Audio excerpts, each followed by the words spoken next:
What's up, YouTube? Thanks for coming and checking us out for another video. I'm T, I'm Renee. and we are Life is Real TV. Today, we're gonna, just come at y'all with a little bit more information about the Udoka situation, who's the head coach for the Boston Celtics. We just came across another couple extra interesting videos, so let's just jump right into them. Stephen A., with all due respect, this is not about pointing the finger. Stop.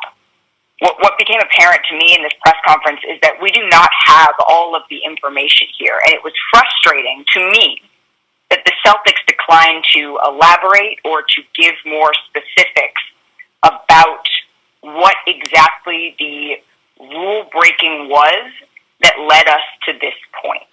So that, I just want to get that out of the way first. But to answer your question, Molly, I think what stood out to me, I think what stood out to me is that Brad Stevens, he was upset. That's what stood out to me about what he termed rampant Twitter BS is the word that he used, that women were unfairly dragged into this within the Celtics organization. You could see that Brad Stevens was visibly upset about this, and I also found that to be gross and unnecessary, that folks were bringing in the names and the images of women that is just not a fact, that was purely speculation.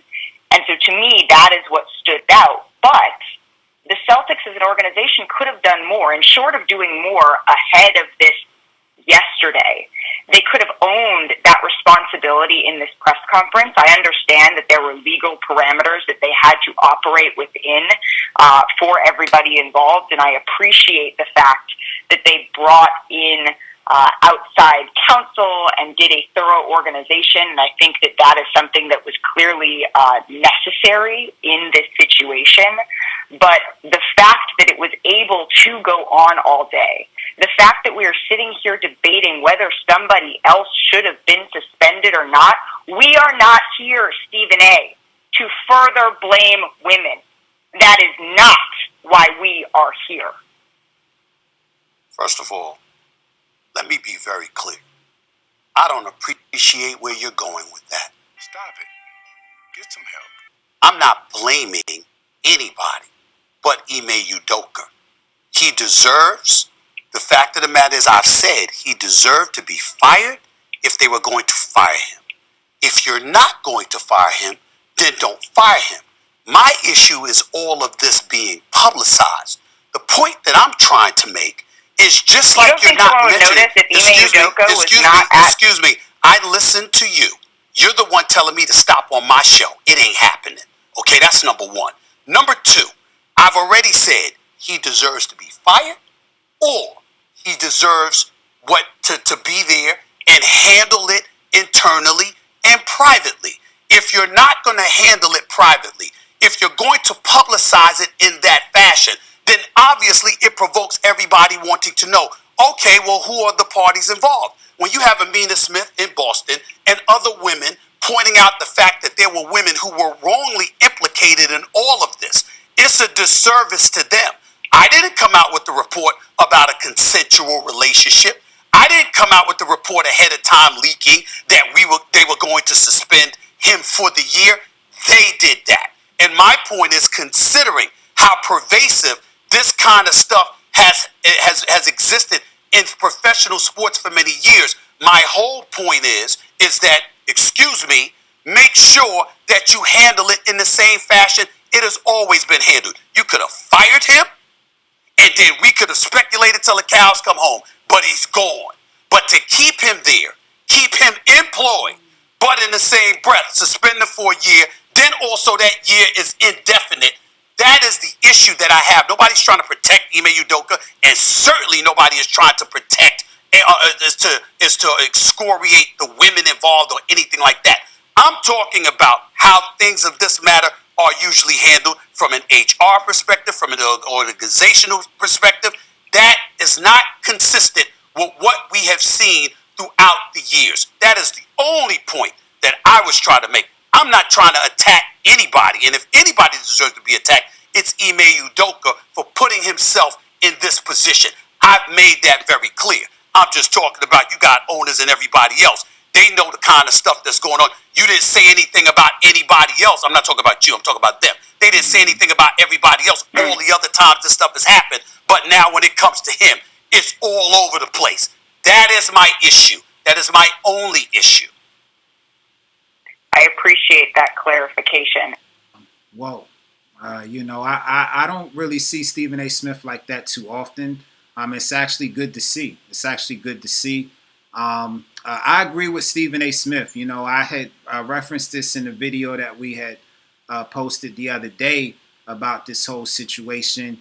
I don't really know of this type of thing normally happening because there's some sort of consensual affair within an organization. And that's what I was saying yesterday. I just figured it has to be something else going on, or maybe it's because of like you said yesterday, the fraternization, mm-hmm. Maybe some sort of policy like that. Because I just don't really understand why this still, after all of the videos that I've seen, the lack of details that I'm really hearing. I'm just not really understanding why this is getting. I don't know. I would say maybe. Yeah, I don't know. Yeah. Did you have anything that you wanted to say about Stephen A. Smith's piece, Renee? Yeah, I have a few thoughts. I don't normally agree with Stephen A. and how he comes across, so that was like refreshing to hear him take a stance and for order. It's like I see a lot of women like over talking men on these platforms, so I was happy to see that. Or try to misconstrue words. Yeah, like the fact that it's like she was like, "We are not here to blame women," mm-hmm. And it was like, "Whoa, you can't tell me how to think." I felt that. I'm like, wait, He felt it too, because he said, "I do not like where this is going." Right. He could see where she was trying to go with it. Mm-hmm. There's a lot that's going on in this story. A lot. And so we don't know, what to think at this point. But it is clear that, okay, if the Celtics put out information first and now they're trying to like backtrack and everything, it just sounds like a big circus. So still sounds like, it was done on purpose. Yeah. Yeah. I really don't understand it. But if it happens all the time, that this type of thing has to happen within these organizations. I mean, come on, it's people, it's people, and all these organizations. I'm sure you have women working within these organizations, and you have men working within these organizations, and this type of thing happens. I think in the big organizations as well as the small ones. I think we've all heard about an experience with a coworker or an employee or something like that. Either had an experience of our own or heard about someone who had an experience with a coworker. It's super common. I would most likely just think because he's the head coach and because of where the other young lady was within the organization, that probably was just an issue. But we did have another part of this video where Kendrick Perkins calls in to talk about the whole situation with Malika Andrews. So we are going to show that part as well. Did you have anything else before we move on to the next part of the video? No, I just hope that you all comment, so that we can, just continue the conversation, because it is weird, from someone who doesn't watch sports very often. It's interesting the scandals that they choose to highlight and the scandals that they do not choose to highlight. That's a great point. That's a great point, Renee. Yeah. And it's just, and the fact that he's dating Nia Long, I just think, they probably just saw this is a good opportunity to make a big story. And who's going to pay attention to it the most? What communities, what groups? Because, it's Nia Long, so that's us. And for some reason, our scandals, they like it seems like they take the front line a lot, mm-hmm. Because we have been talking about somebody else who's been kind of floating under the radar in the media for some stuff that that he's been doing, but you don't really hear too much people talking about it because I guess he doesn't have the right complexion, you know. But that's a whole nother thing, But anyway, let's get into the second part of the video, and then if we have any other thoughts after that, then we'll share our thoughts after that. So. Well, one thing, Zach, that you touched on was just this gross focus on identifying unnecessarily women's names that may or may not be involved. And I think it is it isn't too harsh to say that that was a failure by many people, including folks within our own industry. And Brad Stevens actually addressed that today. I want everyone to take a listen. We have a lot of talented women in our organization, and I thought yesterday was really hard on them, and I think that nobody can control Twitter speculation and rampant, but I do think that we as an organization have a responsibility to make sure we're there to support them now, because a lot of people were dragged unfairly into that. I want to bring in our NBA analyst Kendrick Perkins into this conversation because, Perk, you played for the Celtics organization. What were your thoughts on this message here? Well, one, to me, I didn't like Brad's comments on this, and let me explain why. Not the fact that he was taking up and protecting the women in the organization, but he said about the speculations and the Twitter BS and things to that nature, and how unfair it was to the women in the organization that is not involved with this particular situation. And I get that, right? But why is it speculations? It's speculations because of the reports that were put out by the actual Boston Celtics. So they didn't do a great job from the jump of actually protecting the women in their organization, because knowing that they were going to sit up here and give out this information and go out here and suspend Ime Udoka and talk about, just give a little details, it's going to have people speculating. And in my eyes, I feel like the Boston Celtics dropped the ball not only in protecting their entire franchise, but in protecting the women as well. They should have made sure that they crossed their T's and dotted their I's before they put this information out. And I get it. Now we're to this point, and now he had to go on here and he had to say this and he had to say that to protect those innocent women. But at the end of the day, man, it just ain't right how they went about it. The word accountability, okay? Accountability doesn't just go to Ime Udoka, okay? Accountability goes to the other people that played a part in that as well. Let me tell you another thing I didn't like about my good friend Wick Grossbeck and Brad Stevens in this press conference when they asked, is anybody else going to be punished? And they said no. And my whole thing is this, right? These are some of the facts that have been out. These are some facts that I know that, this relationship, one of these relationships that was had with Ime Udoka and one of these women, it was consensual, meaning that this woman actually played a part in it too. So my thing is, yes, Ime Udoka was wrong. We get that. His punishment, he deserved that, and whatever else follows, I hate it for him, but he put himself in this position. But why are the other people getting left off the hook? Well, that's the problem that I have right now. Everybody got to be held accountable. I think that we need to circle back to what Shanae said, is that there was a investigation that was conducted by an independent law firm here, and I think that transparency is what will rule the day here.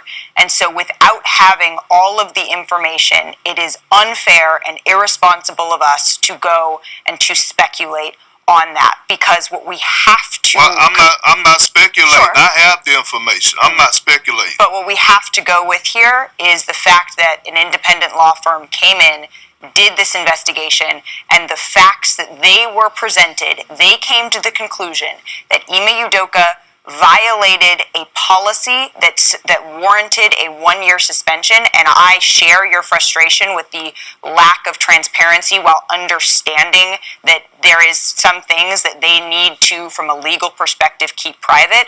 But knowing all of that, understanding all of that, we have to come to a conclusion that whatever rule, the conduct that was broken on one side, it is not the same on the other side. I thank you for your perspective. All right, so there you are. That was the second part of the video. That was Kendrick Perkins following up with what Stephen A. Smith had basically talked about earlier. I honestly don't know what to say.